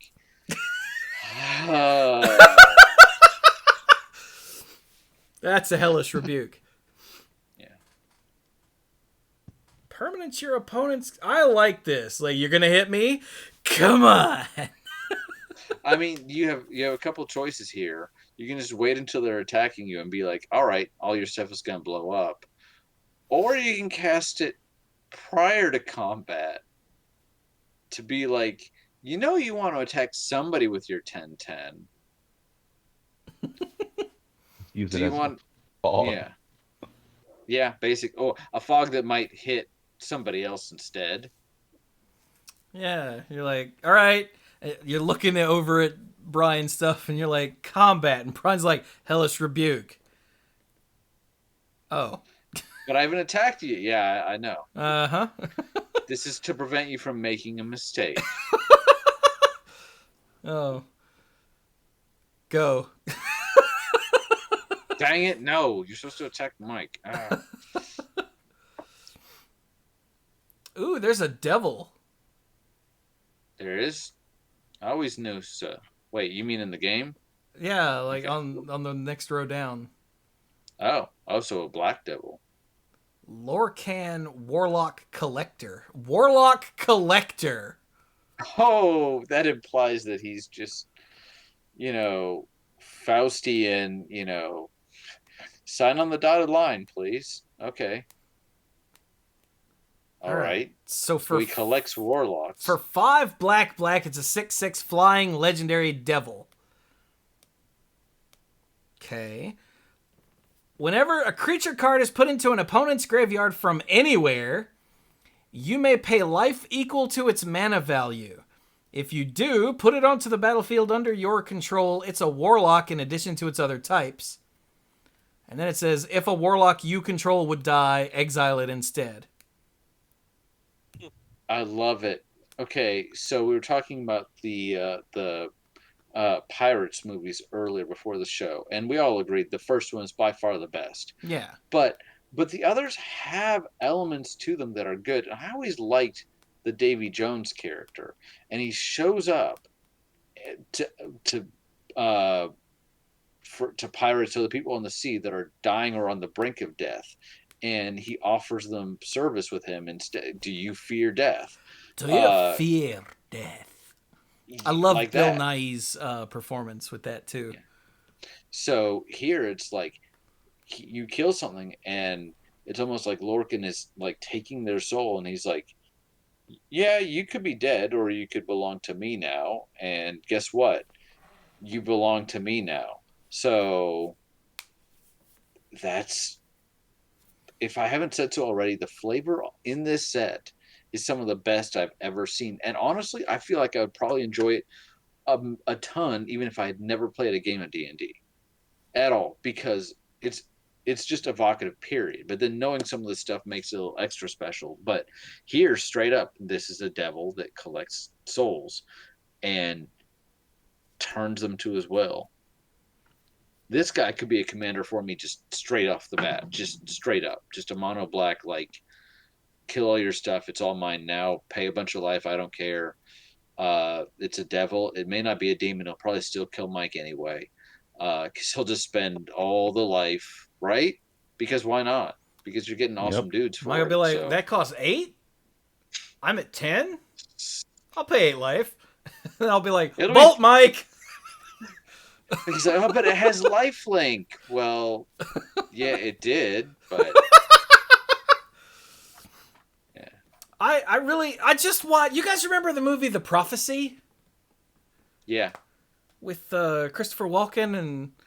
not Val Kilmer, but what? Aragorn. Viggo Mortensen. Which is actually the first place that I saw Viggo Mortensen. I love The Prophecy. So that when Aragorn first appeared in like trailers and whatnot, Mom was like, who is that guy? He looks familiar. I'm like, he was Satan! She's like, all right! Because Mom also loves The Prophecy. But I believe I first saw him in A Perfect Murder. I don't think I saw that one. Didn't I have Michael Douglas? Yeah. Maybe I did see that one. But anyway, Gabriel, who is Christopher Walken's character in The Prophecy, does this. he brings people back just before they die, so he can have them drive him around because he never learned how to drive a car.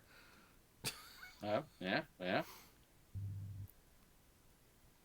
So I just watched it again a couple days ago. It's on HBO Max, and I went, "The Prophecy's on HBO Max!" So I watched it because I love that movie with just a fiery passion. Like way too much, I think. Probably. Yeah. Well, enough about that. It's time to talk about Chaos Dragon, because Chaos. So Chaos Dragon, for 1 and 2 red, is a 4/4 with flying and haste for 3 mana. That's crazy. That seems pretty good. Yeah. It's chaotic, yes, and it must attack each combat if able, because chaos. At the beginning of combat on your turn, each player rolls a d20. If one or more opponents had the highest result, Chaos Dragon can't attack those players or planeswalkers they control this combat. I was almost expecting it to be, that player gets control of Chaos Dragon, which would still be sweet, but probably not as awesome because they could be like, all right, sacrifice it to something. But yeah, it's a 4/4 with flying and haste for 3. Yeah, and the downside is maybe it doesn't attack. All right. Oh darn. Yeah. Woo. I mean, as much as I want to swing with a 4/4 with flying, if I can't, that's not the worst deal. Yeah. This feels kind of ridiculous. To be fair, aggro decks have the hardest time in Commander because you have so much more life to go through. Not only is everybody at a higher life, but you have more opponents. So than a duel. So it's already hardest to be aggro. I think arguably in Commander. So I don't mind them giving a little nudge to this.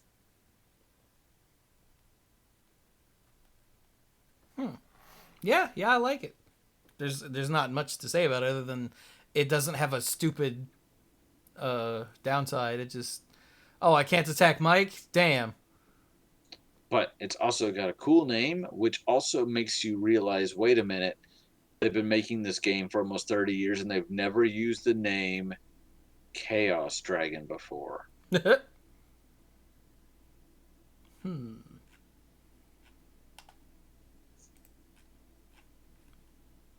Well, now what? I like to see Anger reprinted. I know it's not a new card, but everybody loves Anger. Do they?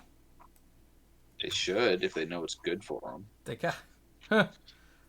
They're using the cool Anger art, so that's cool. Yeah. What is that? What is what? The Vengeful Ancestor. I just saw the art and was like, okay, hey, Kool-Aid. Oh, yeah. Is that Kool-Aid or Jello? I mean, actually, Jello was my first thought when I scrolled past it. I was like, what is this giant Jello monstrosity? So, Vengeful Ancestor for 2 red is a 3/4 flying spirit dragon. Because, of course, it is. Whenever Vengeful Ancestor enters the battlefield or attacks, you goad target creature. Again, that until your next turn, that creature attacks each combat if able, and attacks not you. Oh, and it says whenever a goaded creature attacks, it deals 1 damage to its controller. Ah!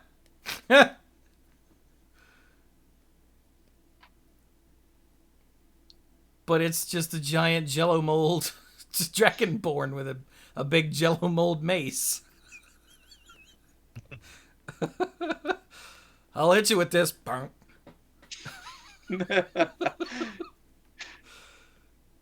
And that makes them really mad. Thus the Vengeful. Huh, alright, that's cool.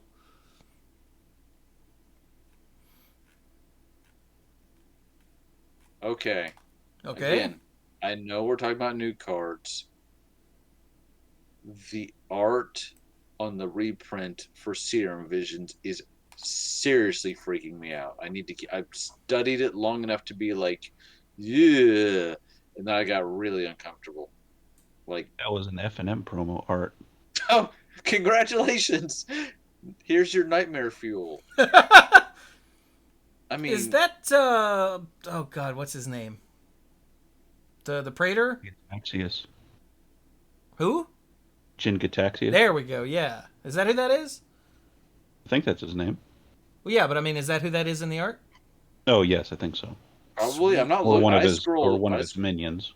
I scrolled away. I'm serious. Like It's maybe like I ain't looking at that anymore. Nah, you look at it. yeah. I've never really had a bad thing for needles, but it's just. I completely forgot to be paying attention to chat. The Cardboard Samurai says, as someone that's unfamiliar as can be with D&D, I absolutely love the flavor of this set. Yes, I know nothing about D&D, and I don't care. Like, I have zero interest in ever playing D&D ever.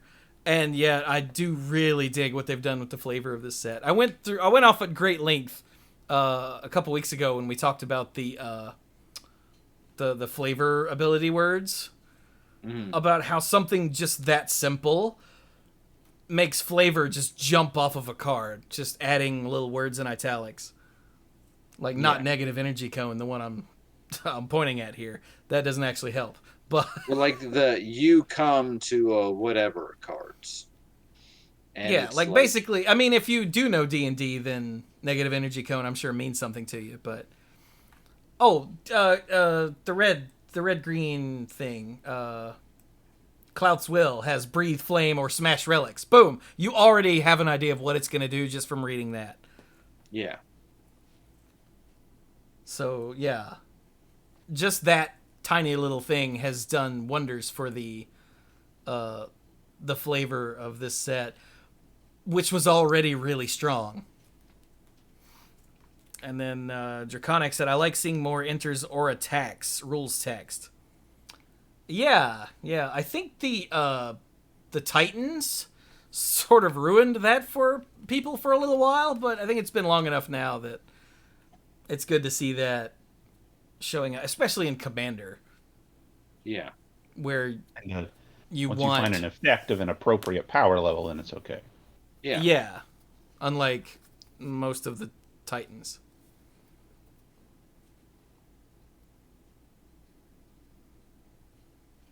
Okay, that's weird.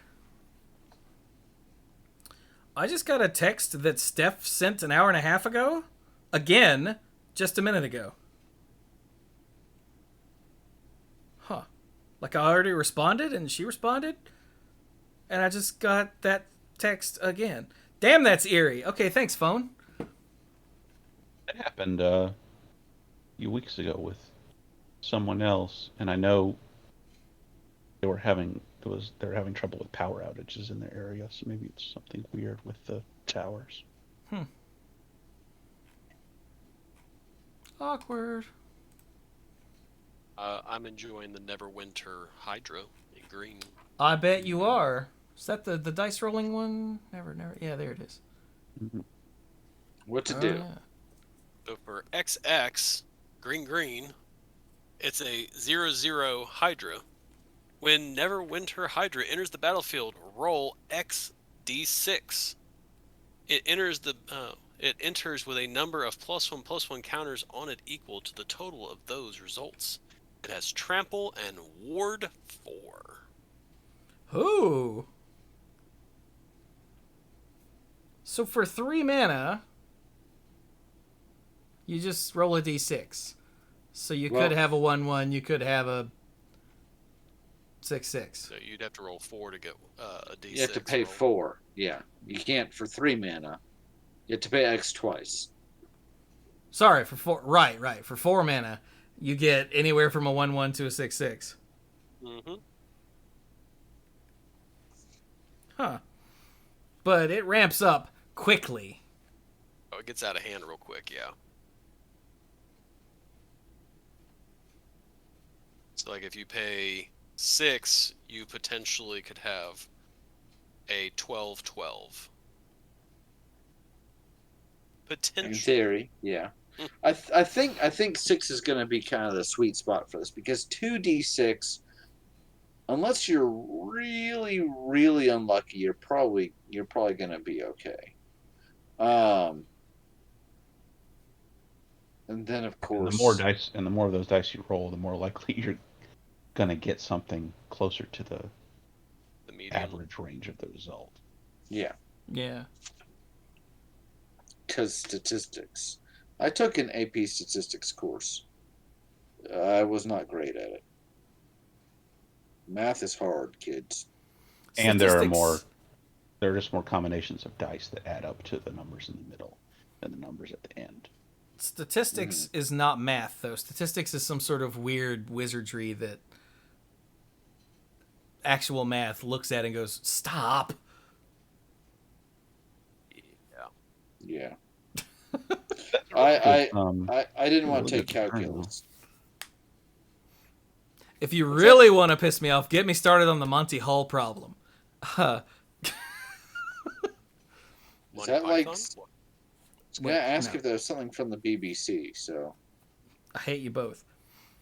I don't know what the Monty Hall problem is.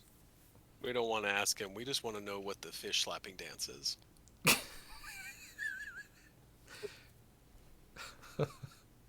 Nut and Dog was Blink with you.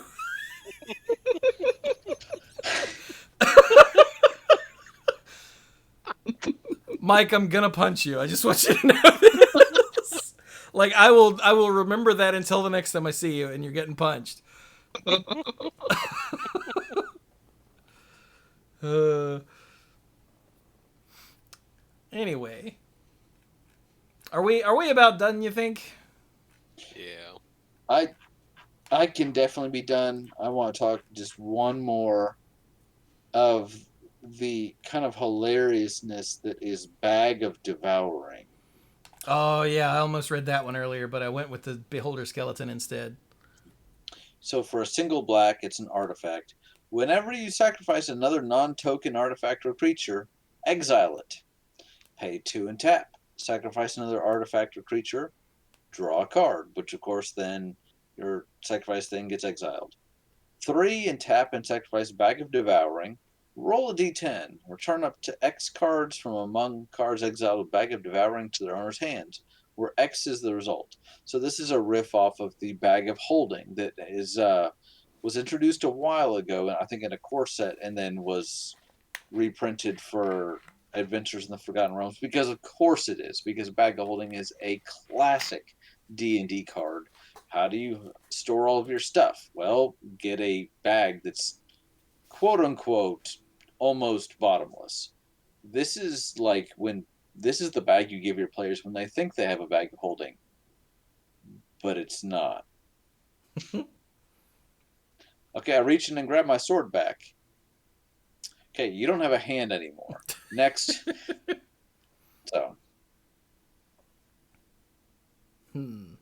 but as far as a card, I mean, again, it's pretty straightforward. Yeah, it's pretty neat. Yeah. Like rolling a d10, if assuming you've got lots of things in it, you're gonna get hopefully on average between 4 and 6 things back. Yeah. I mean, if you want, just keep sacrificing things just for the card draw. And then when you need to, if they're going to blow it up or whatever, just be like, all right. And I might get some stuff back. If you think of the second ability, the second activated ability, as just like a perk where you're not counting on getting any of that stuff back, Yeah. it's just great. Yeah. Excuse me. And to choose what you get back when you use that last ability. Oh, Not that's at random. true. That's true. So if there's like 2 things that you really want back, almost certainly you're going to get them back. Unless you're me and your dice rolling sucks. Well, you can't roll a 0.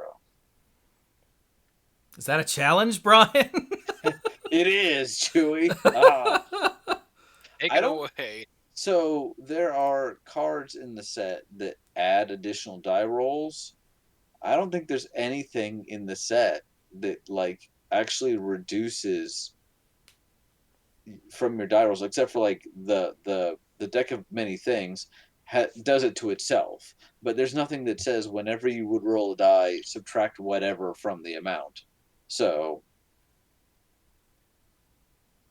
Yeah, you don't see like roll a d6 -1 or whatever that's called in D&D.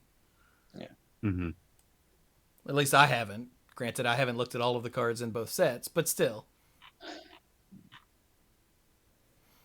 I've been playing on Arena, so I've seen, I feel like, most, if not all, the cards from the set proper. Looking here today is my first glimpse at a lot of this stuff, but yeah. Okay, go back up to white real quick. Sure. The Holy Avenger. Okay. If this isn't some sort of something from Gondor, then I don't know what is. What color? White. White. What's it do? For 2 and a white, it's an equipment. The equipped creature has double strike. I haven't actually read the card yet. And whenever equipped creature deals combat damage, you may put an aura card from your hand onto the battlefield attached to it. Oh. Oh. Combat damage. Doesn't Which say. means the double strike will hit the first time, and then they'll get an aura. And then the double strike will hit again. Yeah. But And it equips for 2 and a white. But what if they don't have trample? That's what Rancor is for. Huh. I just saw the art, and I went, that is from Gondor. Like, stop. Because it looks like it's got wings, and everything from Gondor was all wingy and stuff. Although, actually, I think in the Tolkien universe, swords weren't quite this unnecessarily fanciful. I think they're a little more functional, yeah. Yeah. Yes. That is not a very functional sword. It is pretty Like, badass, hard though. It's a card is, but the sword in the picture is not. Yeah, not as such. Like, the guard is cool and all, but the guys on Forged in Fire would be like, it's a little loose. I've been watching Forged in Fire, by the way. I enjoy that a lot. It's one of those competition shows, but instead of like Chopped where you're cooking, you're using smithing to make weapons. Mm-hmm. For anyone that didn't know. But anyway, so like I said, should we stop? Decent door. Yeah. I'm good to stop, yeah. Dirk says yes. Mike, you good? We'll take Mike's silence as a yes. Oh, sorry. Like right as you asked me that, I had gone long enough without interacting with the tablet that the screen went dark. So I guess it turned off the microphone too. That would explain why sometimes you're slow to start talking. Yeah. Interesting. We're learning all kinds of things about Mike's technological settings here tonight. Yeah, it's fascinating. It is, actually. So, real quick, just a quick primer on the Monty Hall problem. It's based on Let's Make a Deal. And Let's Make a Deal was an old TV show back in the day. They did a reboot of it. Whatever, doesn't matter. You would pick, they would given the option of 3 doors. One has, like, a goat behind it. And one has a new car. And one has, I don't know, like $1. Whatever. And you pick a door.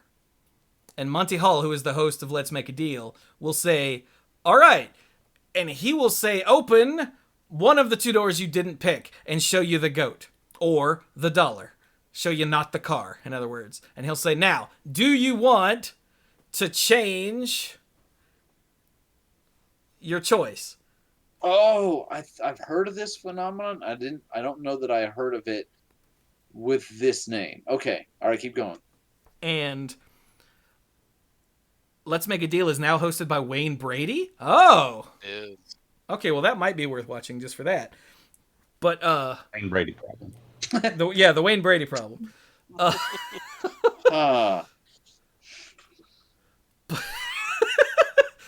But yeah, my brain is rooted in the real world, like in physics, because like I have a degree in physics, right? My brain is rooted in things that are real. And so the Monty Hall problem pisses me off to no end. But looking at it from a purely statistical standpoint, you should always say, yes, I want to change my Always go- choice. Yes. Yeah. You should always go to the next choice. Which Because- never made Never stay. sense to me in statistics, but yeah, that's what I heard. Yeah, and it's because you had a 1 in 3 chance before, and now you know that one's wrong. So now you have like One- a 1 in 2 chance, or you had a 2 in 3. Yeah. I don't get it because I didn't take statistics because I wanted to take math, not wizardry. So Yeah. Yeah, it's because you have a higher chance, but it fails to take into account the fact that you're still making a decision you're still choosing the same one that you chose before. So it's just yes. but I've seen the explanation mathematically many times, and statistically you should always change if given if you're ever on Let's Make a Deal. But in reality, where the new car is doesn't move. So Mhm. Yeah, they don't move the car. So it's like it makes my head hurt every time. Yeah, for me, it's one of those things where if I'm given like the complete, detailed explanation, and I spend the time to follow all the steps, I'm like, oh, I get it. But then after it's been long enough where I've forgotten the details, the next time I hear it, it's like that is the dumbest thing I've ever heard in my life. Yeah, pretty much. And it's not the overlap between probability and quantum physics, because quantum physics is all probability. And I aced quantum, but quantum, the course I took, was just derivations, essentially. So there was very little in just the quantum course, like I said, I took in college. There's very little of the actual probability side of things. That was E&M, and I did not take electricity and magnetism, and I did not take E&M 2, because that made me want to shove a shard of glass up my nose. But anyway, I just thought I'd throw that out there. So, how about some final thoughts, my dorks? So, for my final thought, I did some playing with Sam with the new set, and I built a blue-black deck that had a Tasha's Hideous Laughter, because that card is crazy. And there's a blue-black legend from the new set. It's just an uncommon, but when it's for just a single blue and a black, I think it's a 1/3 that when he hits an opponent, they mill a card and lose a life, and you scry one and gain a life. So I thought, hey, let me do a little milling thing, and had a decent amount of removal. And Sam got an ancient gold dragon, which is for 5 is a 4/3 with flying, lifelink, and haste, which is kind of crazy. And so but she also got a Lolth, the black planeswalker. So she built a Mardu deck, a red, white, black deck. And she just had a ton of value in there as well. And we traded decks a couple times. Like I started with my deck, she started with hers, and then we switched a couple times. And I won using both decks, and she won using both decks. So they were actually kind of balanced, and it was a lot of fun to play paper magic with somebody. It was really enjoyable, and I really enjoyed the set, and she really enjoyed the set. So looking forward to hopefully doing more of that in the future, and enjoying the magic, playing some arena, and hopefully playing some D&D with these fools on Saturday. And Mike, we'll discuss it when we're not taking everybody's time, on the air. But yeah, I think that's pretty much it for me. Otherwise, work has been kind of insane lately. Not that I can complain with Mike working well into the evening, but it's been a little crazy. So, but that's pretty much it for me. And I have to get something done for tomorrow. So I'm going to go ahead and head out, and I will talk to you guys later. And yeah, this was awesome. Thanks, guys. All right, night B. Good night. All right. Um, I am also looking forward to some D&D, seeing as we are all about the D&D set and everything. I've already talked to the guys about the amazing adventure that I had last week.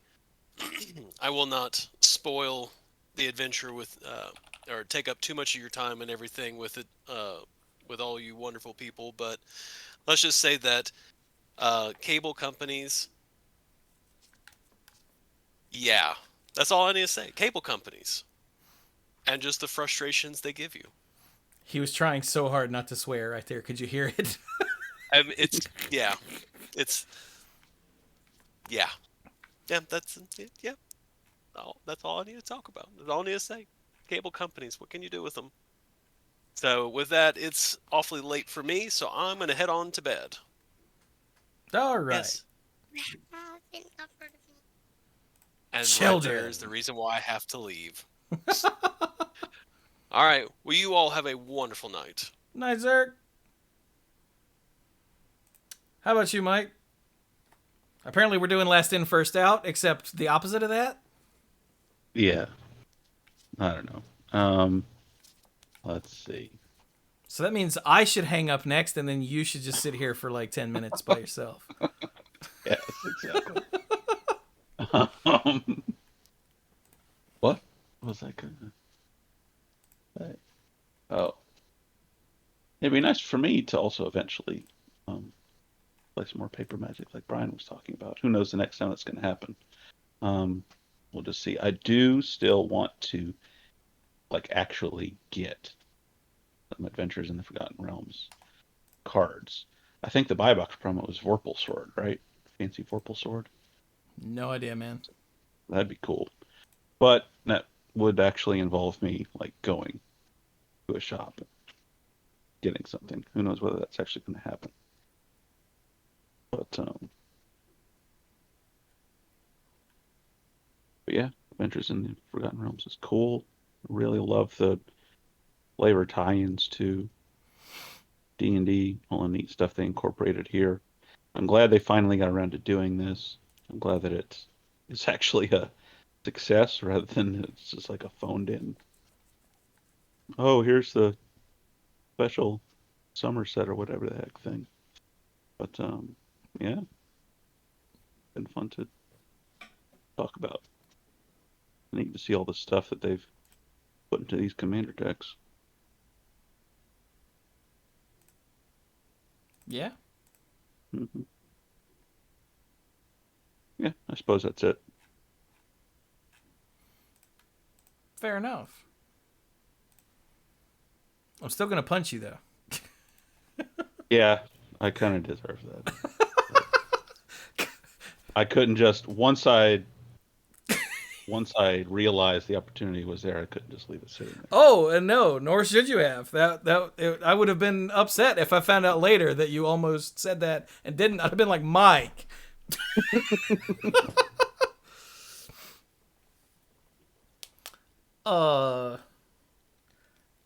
As for me, what have I been up to lately? God, just besides various crises back and forth. So, I think I've decided not to actually be in the MCU videos because I'm having a serious block on like self-confidence, to be honest, and like hardware capabilities. Like my webcam is kind of crap and my lighting is kind of crap, and it would never have looked great without like a massive overhaul. So I think I've decided to just do them in voiceover without me actually appearing in the video, which means I have to rethink the whole thing. Not like from the ground up, but that's enough of a change in like production to have to not start over, but go back to the beginning and rethink some things. So great. Case you're like, wasn't that like 6 months ago he said that? Yes, it was. All right. I hit a wall and I realized it's the thing I've been saying ever since I got the degree.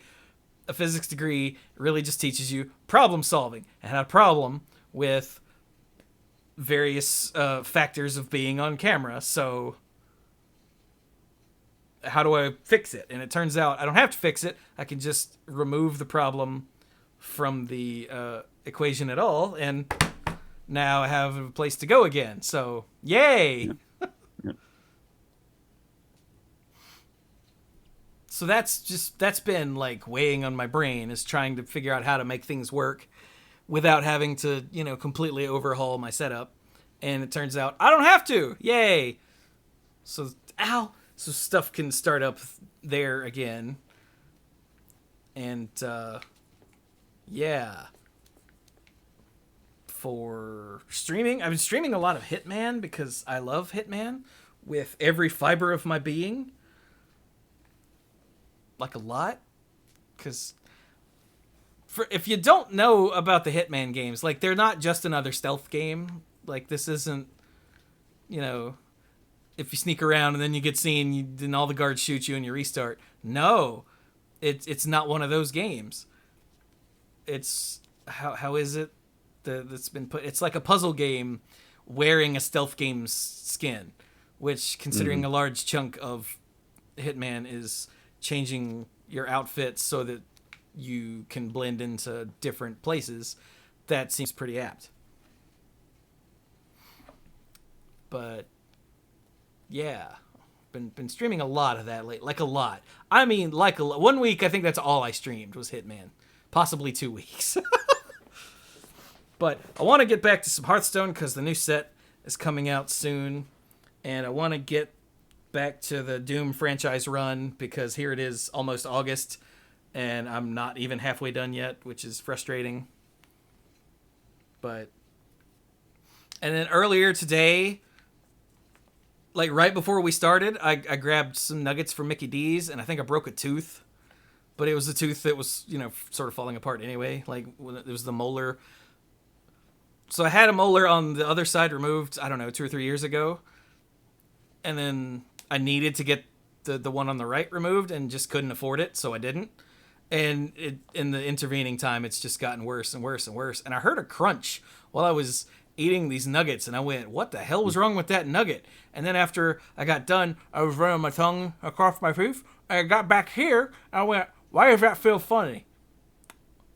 And I think it's because, the hole in that tooth finally just sort of gave way. And I went, oh, there's no pain or anything, so I just gotta go get this one pulled, or what's left of it pulled. Yeah. Which, like, I can afford that. I'm pretty sure. On top of all the other stuff that I have to spend money, I gotta get tires too, which I've had to get tires for like a month now and just haven't. But there's a couple other things with the car I need to get looked at, so it's just a large pain in my ass. Just add that to the list of crap I need to get done. And I'm having millipede problems in my apartment because my apartment complex won't fix the hole that they're getting in through in my door, so that's nice. I've got a towel shoved in front of it now so that more millipedes can't get in. I think they still are, but they have to work harder to get in, so ha. If you follow me on Twitter or Facebook or in the Discord, you might have seen a couple of videos that I posted at 2:30 in the morning when I went out and stepped on about 20 millipedes that were right outside my door after killing 5 in the apartment and finding 2 other corpses of ones that were already dead in the apartment. It was not a good night. When I was when I had taken a week to go visit family up in the mountains, my uncle was having problems with those little millipedes around his pool, and he said that he had heard that there was some kind of unusual infestation of them in several places this year. Apparently right in front of my door is one of them, because I said at 2:30 after I killed the 5th one that night, I went and I opened up the door and turned on the light and went, Jesus. And then I did a tap dance on several, and pulled out the phone and hit record and was like, look, and I counted them off and I hit stop and I looked and like 5 more had appeared and I'm like, where did you two what? And I killed them too because they were all just moving towards my door. And so now there's just like a millipede massacre out in front of my door, and yet I still see the little bastards out there at night. And like, I told people, like friends, about this, and my friend Amanda, who, God bless her, she's very like new age hippie and crystals and burning sage and all that nonsense. And she's like, why are you killing them? And I said, I swear to God, woman, I am complaining about living things getting in my house that I don't want in there. And you're asking, why did you kill them? She's like, well, it's not like they're going to bite you or anything. I went, I don't care. They need to die. And when I picked up the towel that I had shoved in front of the door so they couldn't get in, there was a dead ant stuck to it. I'm like, oh, goody. Ants can come in too. That's amazing. So, yeah, I really need apartment complex to fix that. Because it's weighing on my peace of mind. Yeah, in case you can't tell, I brought it up in the post-show odds and ends. Not odds and ends, the post-show talkie bits. Final thoughts, that's the word. But anyway, we're calm, we're collected. I have ice cream in the freezer. I've been out of ice cream for several days and I haven't been back to the grocery store, so that'll help my mood because ice cream makes me happy. Anyway. So yeah, that's just a little bit of it's bugging me. Chifuji, I hate you too. I'm gonna punch you too. If I find myself way out there where you live, you're getting punched. But anyway, yeah, that's just what I've been dealing with lately. I've been playing Hitman to like, because I love Hitman so much, and for some reason, like the strategy and planning that you have to do in that game is like it calms me. It's and then the actual murder of the targets is cathartic, and I think that's part of why I've been playing it so much is because it helps just a little bit. Yeah. But anyway, I have all kinds of plans for things to stream in the future because as much as I love Hitman, apparently no one else does, so I need to find more games to play that will get more audience. So, I have lots of ideas running around, so yeah, if anyone has a particular genre of game that they really like to watch streamers play that isn't multiplayer, because I have enough time getting 3 other people to do the show that we've done on Thursday nights for 13 years together. Trying to find other people to like play video games with on stream is just a nightmare. And so I've just stopped doing it. But any other genres of games that you enjoy watching streamers play, first person things or the Metroidvanias or platformers or whatever, just any genres you prefer, I almost certainly have multiple games in that genre. So twin stick shooter, I got like 12. So, roguelikes of whatever sort, I got like 50. Just come on, let me know. So yay. Anyway, but with that, this has been, let's see, I gotta do the Patreon thing. Look, we forgot to record. We didn't record last week, and it's completely screwed up my whole head. And Mike is just sitting there dozing off. Yeah. See? All right, so go to patreon.com/themanapool to get the early access to videos and podcasts, get the odds and ends, get the sponsorship shout out on the podcast, and soon you'll be able to get the first draft of all of these MCU videos and give me feedback, which I will desperately need. So I'll know, hey, this part is boring, or hey, you said this thing that's really insensitive, you should really not say that. And I'll be like, whoops, just whatever. Hey, stupid, you completely got this wrong. I'll be like, I did? Oh, that was the wrong movie. Whoops. Just any input that can be given on those. So those will be going up early for patrons, and then you can watch through them and be like, hey, here's some notes, and then I can make changes and re-upload again. And because I really want these to be the best they can be, if for no other reason than there's something completely brand new that I've never done before, so I'm almost certainly going to screw stuff up. Right. But anyway, for the sponsorship shout out, I would like to thank our mythic lifeguards, Al, Kim Ho, Scuzzo, John Parker, Jake Jansons, Mike, Team You Hellas Haryu, PJ McMullen, Violet Moon, The Beastfather Aaron Goodwine, Jason Kaus, Andrew Hunt, Aleph Cat, Cody Buckowing, Casey, Jeff Spencer, Gothic Man. I scrolled too far. Jason Doan, Mr. Dr. Lewis, Connor Kennedy, Stan, and ALK Alters. Yay! Hiccups. Thank you all so very much for your support. And to all of our lifeguards at every tier. I really do appreciate it. And with that, we will be done with episode 628. Good Lord, that is not a small number. Thank you all so very much for joining us. And, Nut and Dog, what's Blink with you?